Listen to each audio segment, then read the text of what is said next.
Dear devotees, we'll continue where we left off yesterday with the Bhakti Shatak. We'll be starting by singing the fourth and fifth dohas.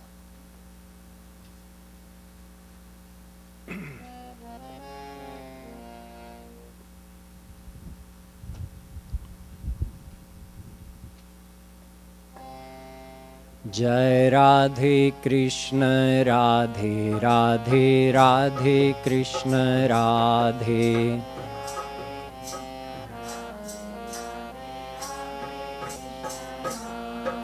Jai Radhe Krishna Radhe Radhe Radhe Krishna Radhe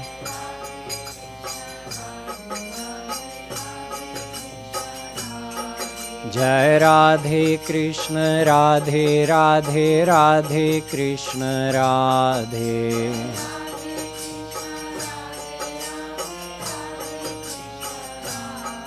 Jai Radhe Krishna Radhe Radhe Radhe Krishna Radhe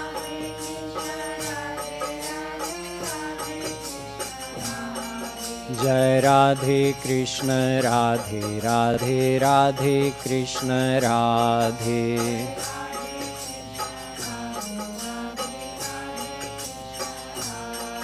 Jai Radhe Krishna Radhe Radhe Radhe Krishna Radhe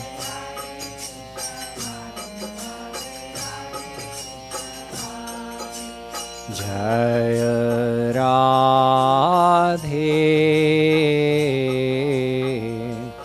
Jai Radhe Radhe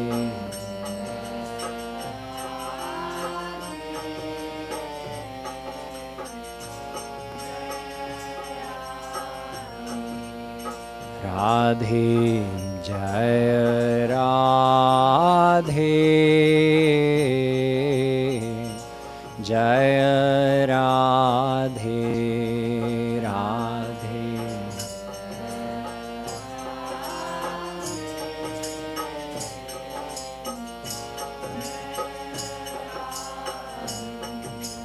Krishna Jaya Krishna Jaya Krishna Krishna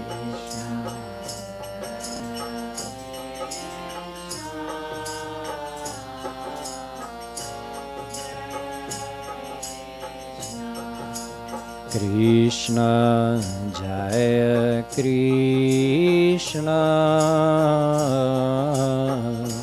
Jaya Krishna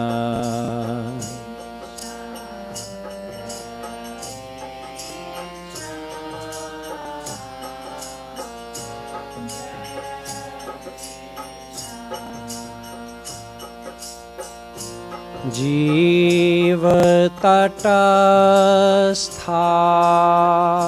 shakti par maya kar adhikar Radhe Radhe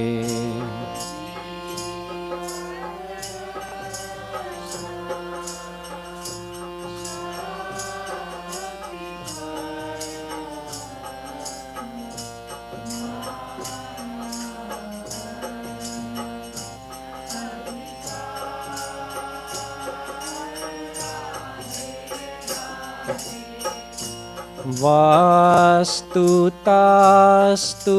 yah das hai Swami Nanda Kumar Radhe Radhe Vastutastu yah das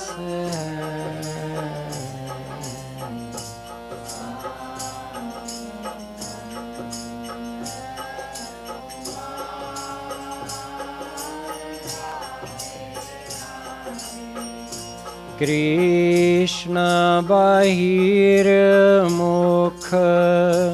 जीव का माया करती अधीन राधे राधे मुख जीव का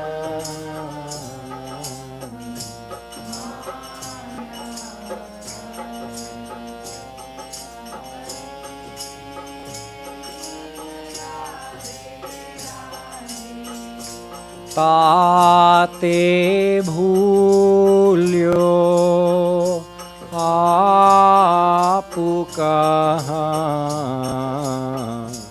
बन्यो विषय रसमीन राधे राधे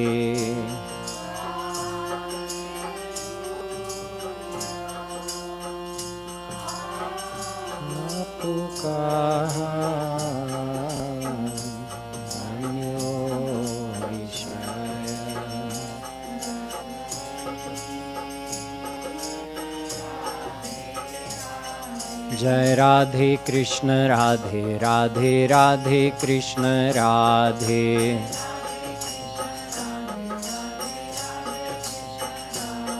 जय राधे कृष्ण राधे राधे राधे कृष्ण राधे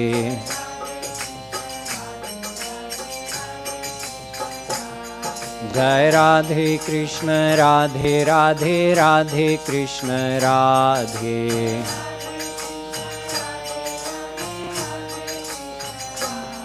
जय राधे कृष्ण राधे राधे राधे कृष्ण राधे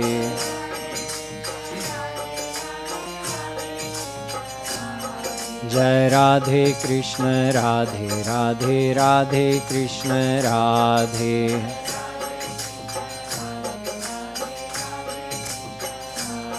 जय Radhe Krishna Radhe Radhe Radhe Krishna Radhe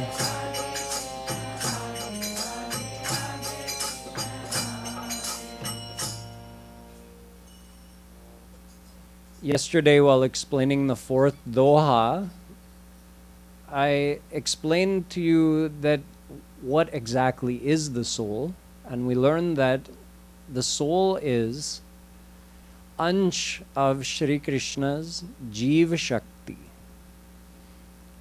And his Jeev Shakti is also called Tatastha Shakti, because it is neither his internal power, which is called Swarup Shakti, nor is it his external power, which is called Maya. It's in between the two. An unlimited number of souls, infinite number of souls are belonging to this Jeev Shakti. Every single soul is ansh of Jeev Shakti. This Jeev Shakti, being ansh of Shri Krishna, who is the anshi, is naturally das. That is part of our identity as souls. We're natural servants of Shri Krishna. The question comes, when we are his ansh, we are his das, how is it that Maya is able to keep us under power, Maya is controlling the souls, not controlling our actions, but keeping us under bondage, keeping us in this Mayic world. So the answer comes in the fifth doha. Krishna bahirmukha jiva kaha Maya karati adhin. Maya is only able to keep those souls under its bondage who are turned away from Shri Krishna. Bahirmukh, mukh means face, and bahir means turned away from. There's quite a famous mantra from our Vedas that describes this situation. Dva suparna sayuja sakhaya samanam vriksham parikhasva jate tayoranya pipalam swadvatya nashnan nanyo abhichakashiti. The soul and God are compared to two birds sitting in the same tree, and the tree is our physical body. The two birds, one is watching and the other is busy.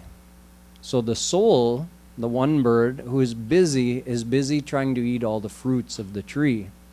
In other words, we souls are busily trying to enjoy pleasures of this world. And in doing so, we forget our eternal friend, the other bird, who is right there with us, watching us, waiting with open arms, but not interfering in anything we're doing. Just waiting and watching. Our eternal friend who is always with us, but we are bahirmukh from him.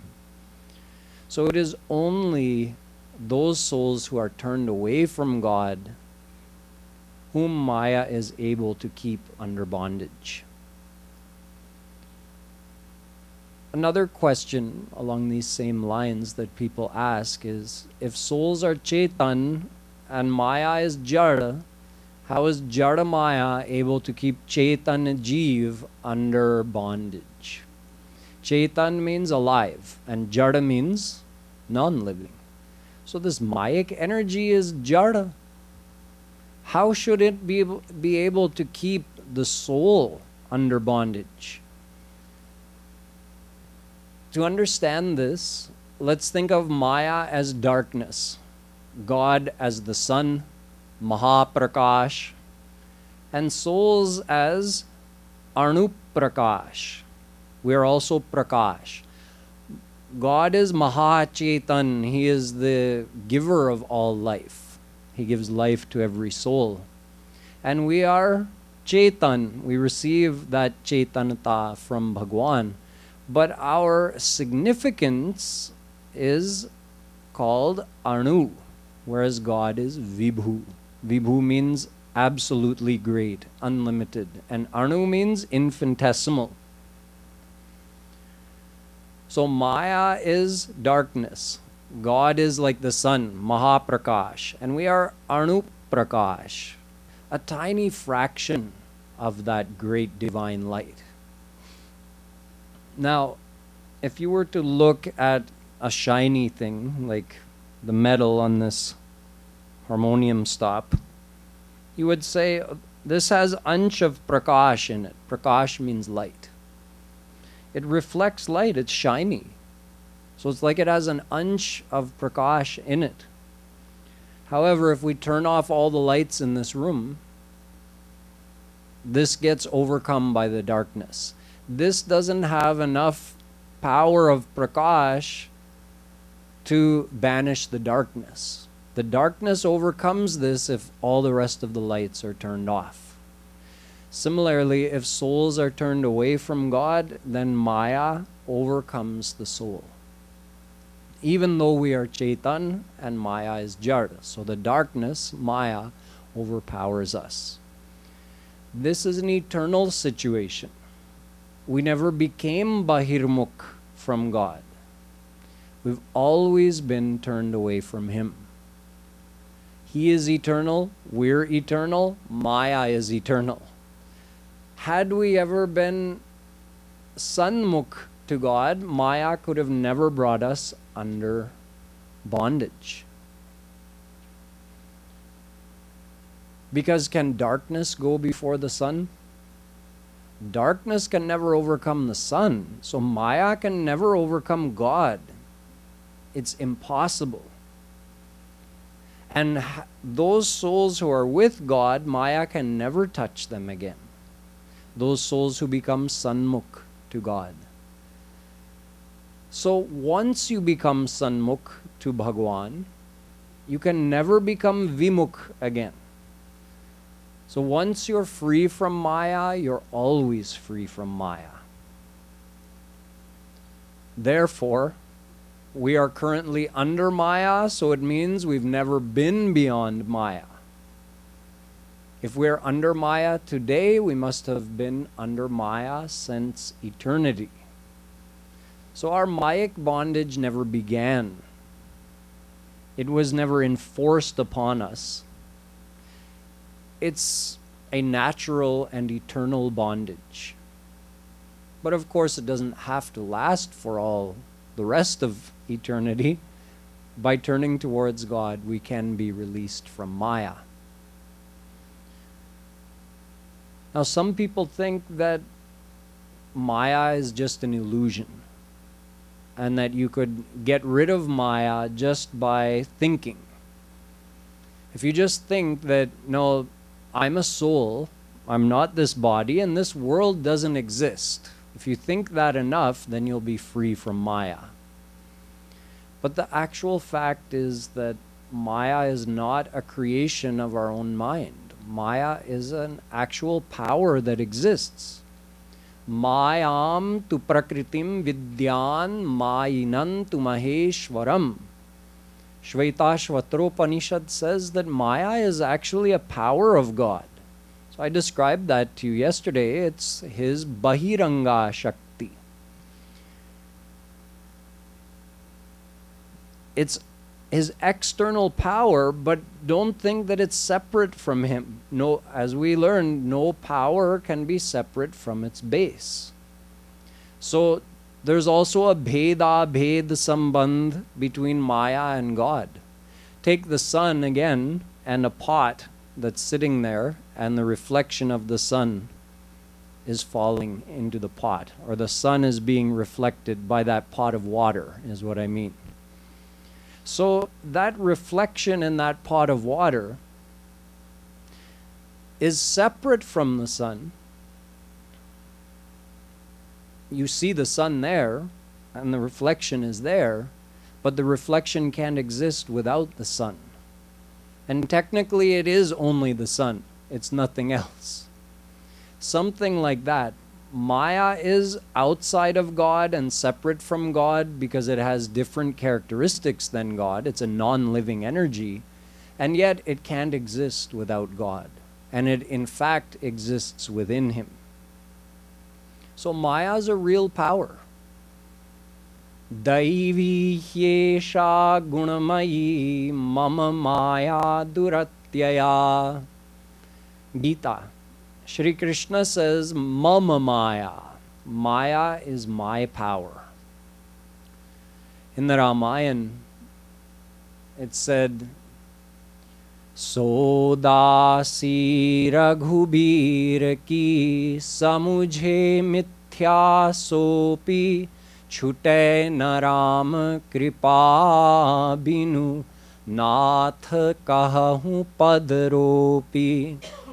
That Maya is a servant of God. Maya is a real power.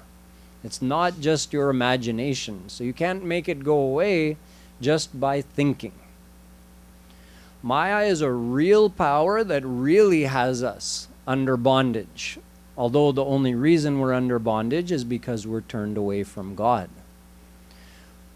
Some great saints, one very notable one being Jagadguru Shankaracharya, said that Maya is an illusion. It doesn't actually exist. The world doesn't exist. Now, Jagadguru Shree Kripalu ji Maharaj even is able to reconcile this point. He says Shankaracharya is not wrong. You have to understand from what perspective is he speaking. So to explain this, he said there are two kinds of Maya. There's Guna Maya and there's Jiva Maya. Two kinds of Maya. Guna Maya is the actual energy that produced this world. So what is this microphone made of? What is this harmonium made of? What is the air made of that we're breathing? What is the space made of that we're sitting in? These are all products of Maya. But it's called Guna Maya. It has three gunas, Sattva, Raj, Tam. What's the other Maya? The other Maya is called Jiva Maya. Jiva Maya is further divided into two types. Avaranatmika Jiva Maya and Vikshepatmika Jiva Maya. Avaranatmika Maya. When the soul is turned away from God, Maya covers the soul like darkness and makes that individual soul forget their identity. They forget that I am a soul, I'm Ansh of God, I'm His servant, He is Anand, He is happiness. Only by attaining Him will I get perfect happiness. That is my identity. He actually, the soul, forgets that due to the effect of Maya. Then what happens? Vikshepatmika Jiva Maya causes that individual soul to start becoming attached in the world. Why? Because now the soul, this individual, has made this mistake, forgetting that I am a divine soul. He begins to identify with his body. I am the physical body.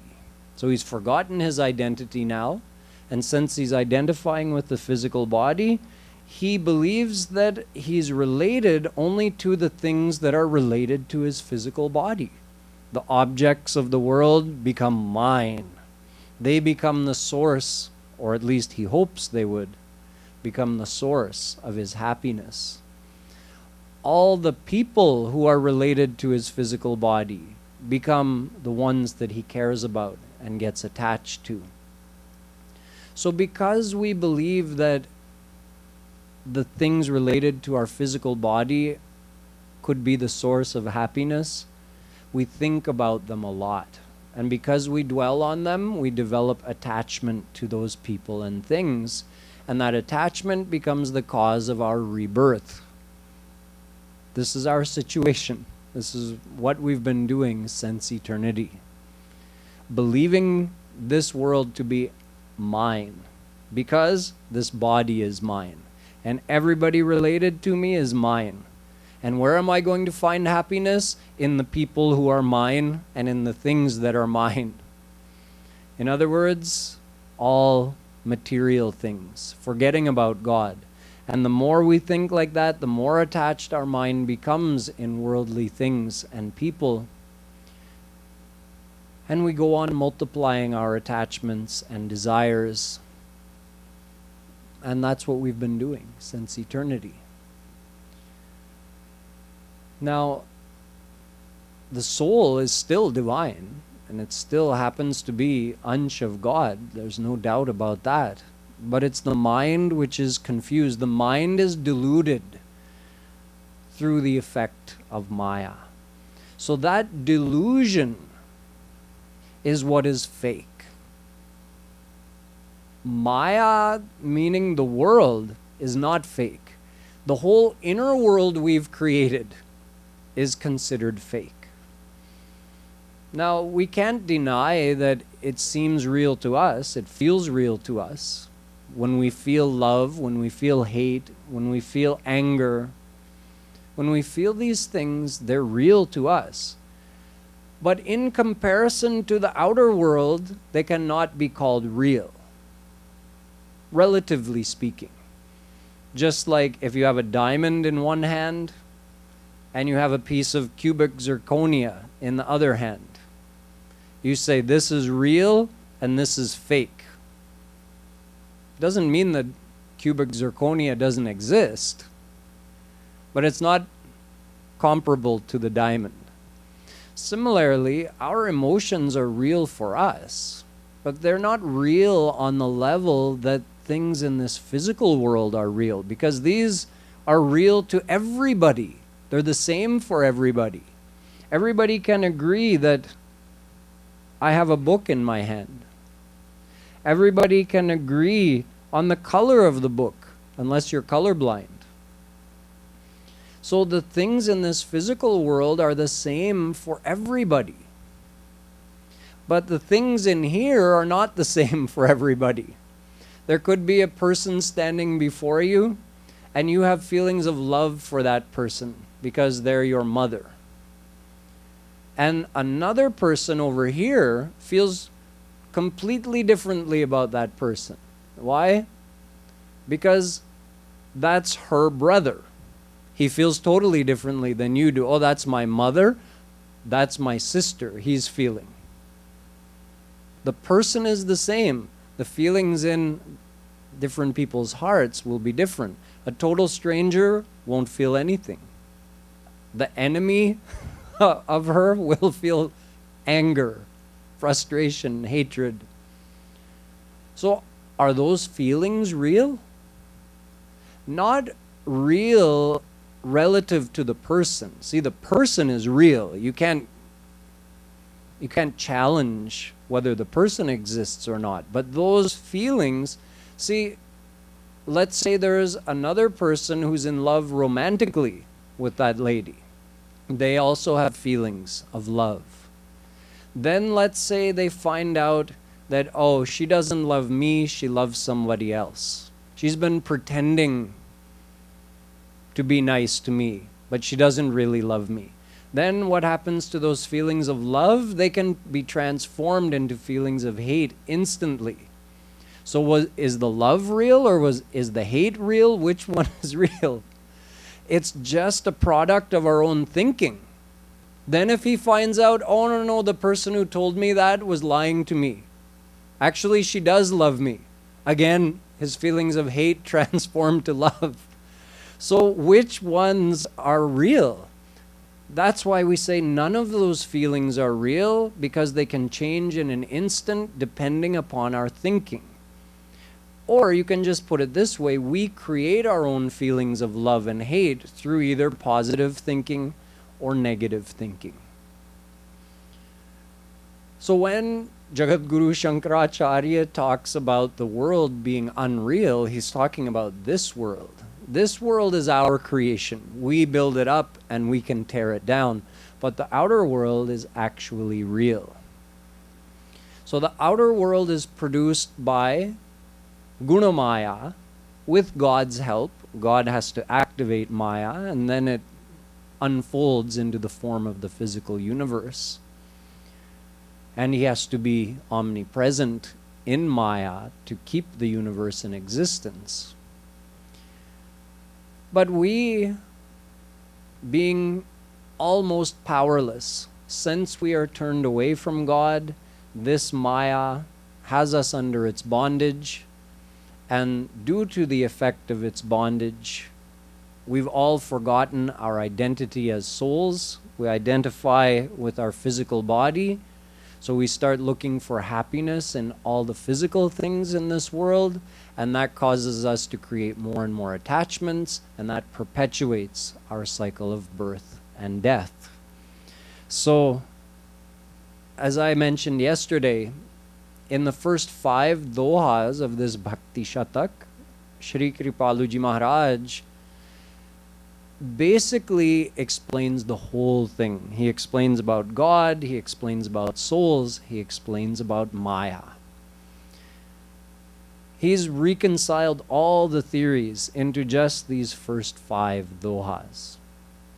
Going forward in the last 95 dohas of this Bhakti Shatak, he further expounds on these ideas, taking certain details and explaining them for our practical use. So going forward, he explains something very interesting about God's Antaranga Shakti, his personal power. Just like we are under the control of his Maya Shakti, Bhagwan Shri Krishna is under the control of his Yogamaya Shakti, that Swarup Shakti. So how is that? We'll see going forward.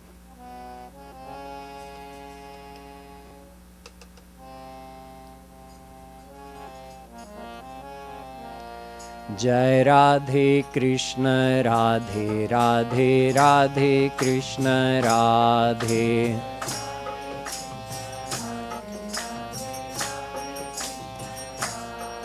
Jai Radhe Krishna Radhe Radhe Radhe Krishna Radhe.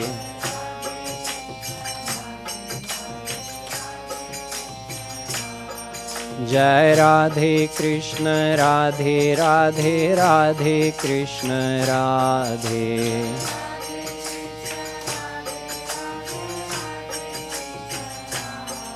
जय राधे कृष्ण राधे राधे राधे कृष्ण राधे।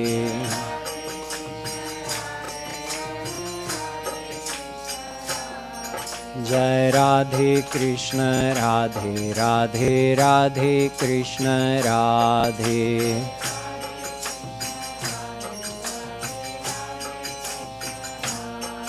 जय राधे कृष्ण राधे राधे राधे कृष्ण राधे।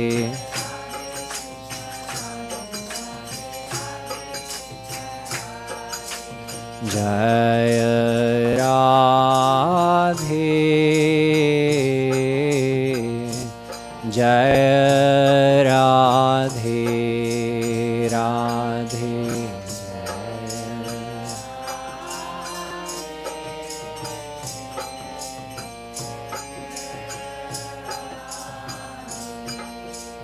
कृष्ण जय कृष्ण जय कृष्ण कृष्ण।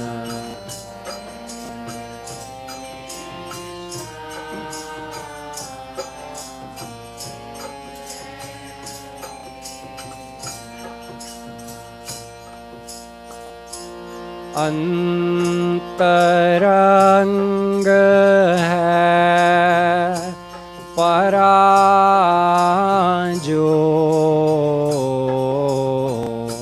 सर्व समर्थ कहाय राधे राधे। अंतरंग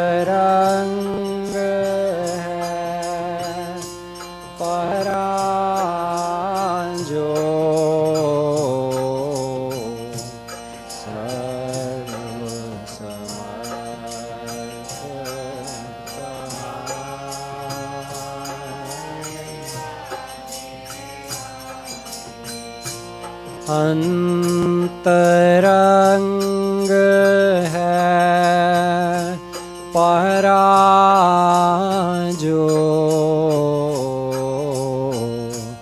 सर्व समर्थ कहाय राधे राधे।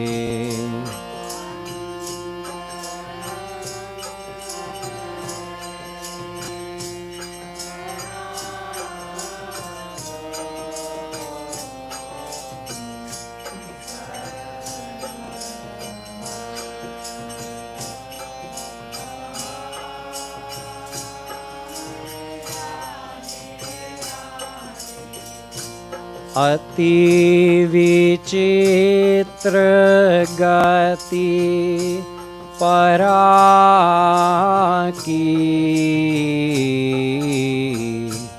मायापति हूँ न चाय राधे राधे।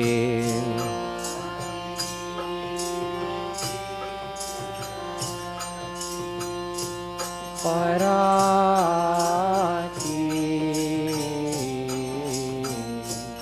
मायापति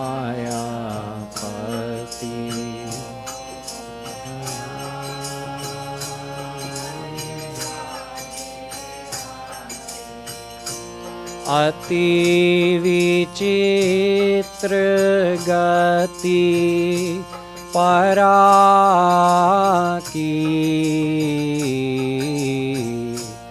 मायापति हूँ न चाय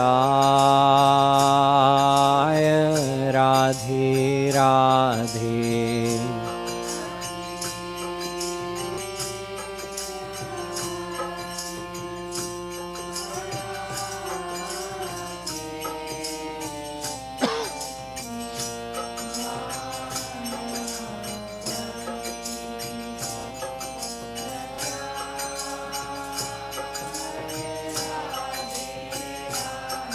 Jai Radhe Krishna Radhe Radhe Radhe Krishna Radhe.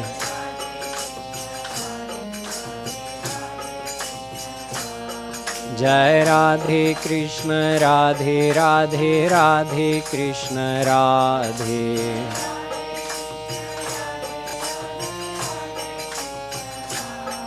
Jai Radhe Krishna Radhe Radhe Radhe Krishna Radhe.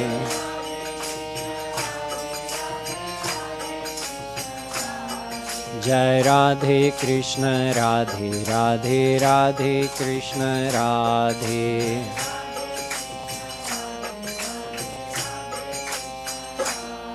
Jai Radhe Krishna Radhe Radhe Radhe Krishna Radhe.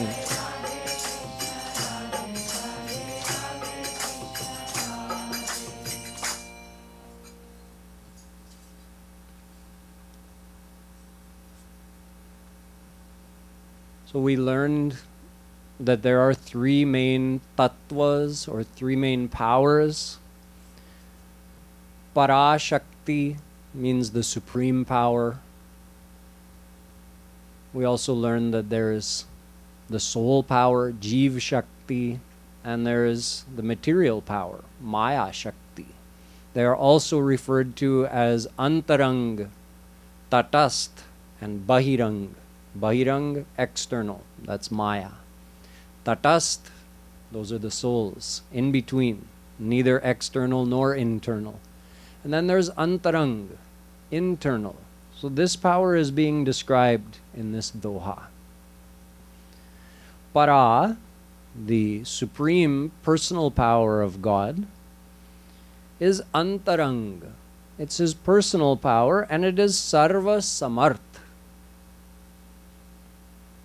Kartum akartum anyatha kartum samartha. A definition of this supreme personal power of God. With this power, he can do anything. Aghatita ghatana patiyasi. Such is the power of this antarang personal power of God, that it can make all the impossibles possible. So it is through this power that God simultaneously has uncountable forms, and he is omnipresent in all of those forms, and he could be taking avatar in uncountable places in each and every one of those forms. This is only possible through this supreme personal power of his. It's through that power that he knows everything without even trying. He keeps track of every thought, every moment of every soul living everywhere, not only in this world, but in the whole universe. Unlimited souls, all at once. He's keeping track of everybody and everything that they're doing and thinking. And it takes no effort for him. He created this universe with a mere thought. Ichater na shabdam. He didn't even have to say anything. He just thought, and the universe came into being. So all of that is only possible through this divine power. There's one other fascinating characteristic of this power. It is so great that it can even keep God under its control. It is also called Yoga Maya. So God actually has two Maya, two powers that we call Maya. One Maya keeps all the souls under its control if they're turned away from God. And the other Maya keeps God under its power. Now, this might seem very odd to you, that if something can keep God under its power, then that power would have to be God, not God. Remember, I was explaining to you on the first day as well, yesterday, that Swarup Shakti, this personal power we're talking about, the essence of that is Ahladini Shakti. The essence of that is Prema Shakti. The essence of that is Mahabhav, and that is Radharani herself. So Yogamaya is Radha.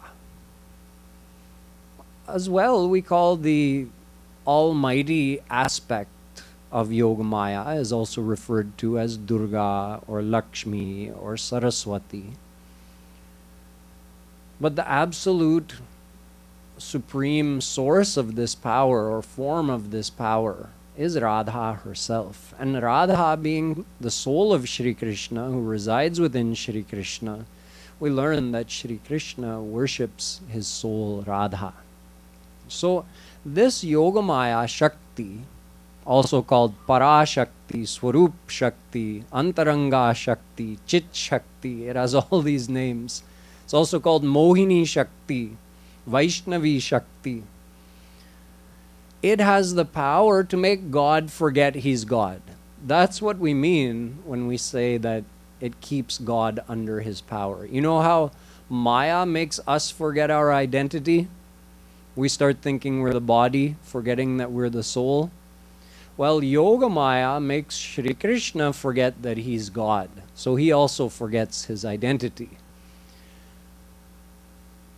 You might say that, well, this also causes him some problems. Just like when we forget our identity, we get all the problems. Only because we forgot our identity, we get attached in the world, and that leads to all of our suffering.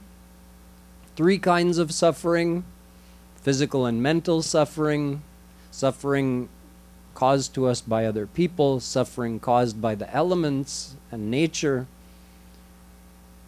So in the same way that Maya, making us forget our true identity, has caused us a lot of suffering, Shri Krishna also ends up in some bad situations when he forgets his identity as God. You see, Mother Yashoda caught him eating some soil. What did she do? She threatened him with a stick, and he cried, "Oh no, please don't hit me with the stick. Mom, I promise I'll never eat dirt again." If he remembered he's God, he wouldn't be caught in such a situation, right? No one would lift a stick to threaten God. And he certainly wouldn't cry in front of the person who was threatening him. But he's forgotten who he is. One time, Maya also tied him up, tied him to the ukal as a punishment. Gopis get him to dance, they offer him a little bit of buttermilk. I mean, buttermilk's a good thing. I wouldn't turn it down if someone's offering it to me, but saying, no, it's just a little bit. It's like a few swallows. No, you don't get it yet. Let's see, we're going to clap our hands and you dance for us. Then maybe we'll think about giving you a little sip of this buttermilk. God, who is never hungry or thirsty, he's going to be made to dance like a street performer makes a monkey dance? How could this happen? Only because he forgot that he's God. So people would say, you see, he also gets into trouble. Just like we do when we forget our identity, he gets into trouble. The difference is, when he gets into such a situation, it's called a leela. And that's where the real sweetness of Shri Krishna's personality is allowed to come out. Now, let me give you an analogy which is not based in reality, but it may help you to understand what I mean by the sweetness. You know, nowadays, superheroes are very popular, right? When I was growing up, my favorite superhero was Superman. But what's so interesting about Superman to us? It's not really the fact that he has all of these powers. That's part of it. But what really draws us to his personality is that although he has these powers, he's also living a normal life, right? He's a newspaper reporter. He has a mother and a father, actually, and he goes to them for advice, and sometimes they scold him, and he obeys their instructions. So this side of Superman's personality, where he goes to his mother and father for advice, and where he's more like us, that's the thing that attracts us to his personality. And he's just a cartoon character, right? But I'm just telling you this because see how our mind works. If Superman were just this all-powerful superhero who was absolutely invincible and had nothing, wasn't like us in any way, we wouldn't read those comics or go to those movies. What makes it attractive to us are the parts where he's like us.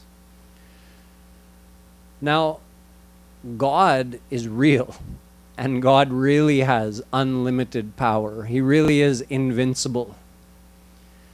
But this Yogamaya Shakti makes him forget his godliness. That Bhagavata that I described on the first day, those 6 things he has in unlimited amount, it makes him forget that that's who he is.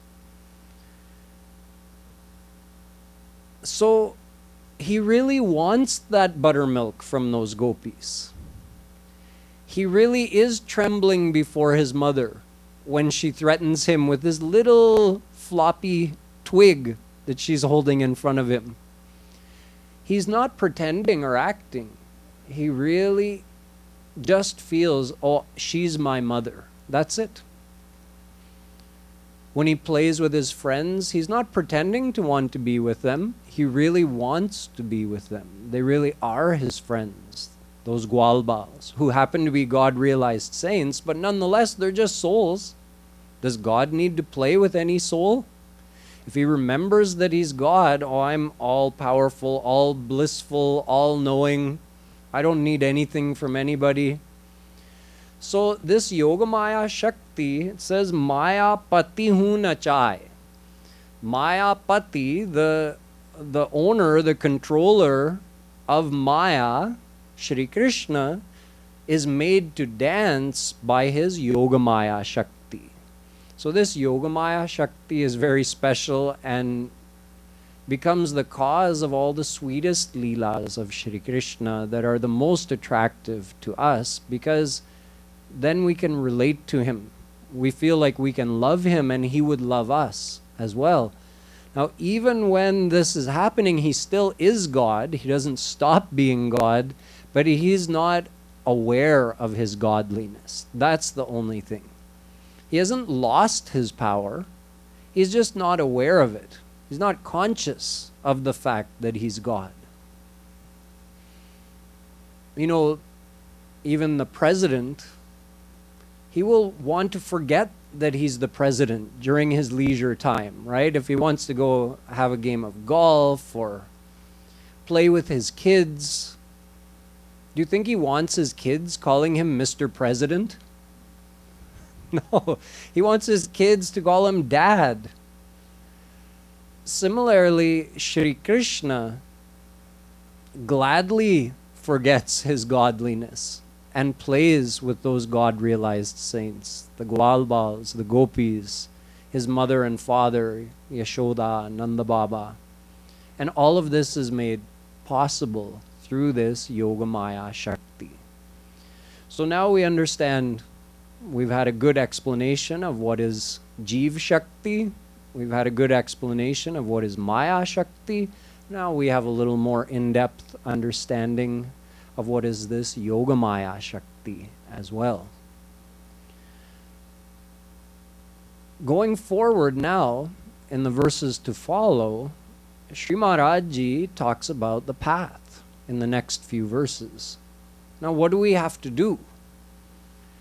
Knowing who we are, who God is, what Maya is, what our eternal situation is, now what do we have to do? We want to attain God. We want to have this loving, sweet relationship with Him. We want to experience those leelas where Shri Krishna is just like us. So how do we get there? There has to be some sadhana. There has to be some practice. that we follow on a daily basis in order to achieve such a great thing that we want to do, which is become free from Maya and attain Shri Krishna. So these things are explained in the next few dohas, which we'll be taking up from tomorrow. Boliye Vrindavan Bihari Lal Ki Jai.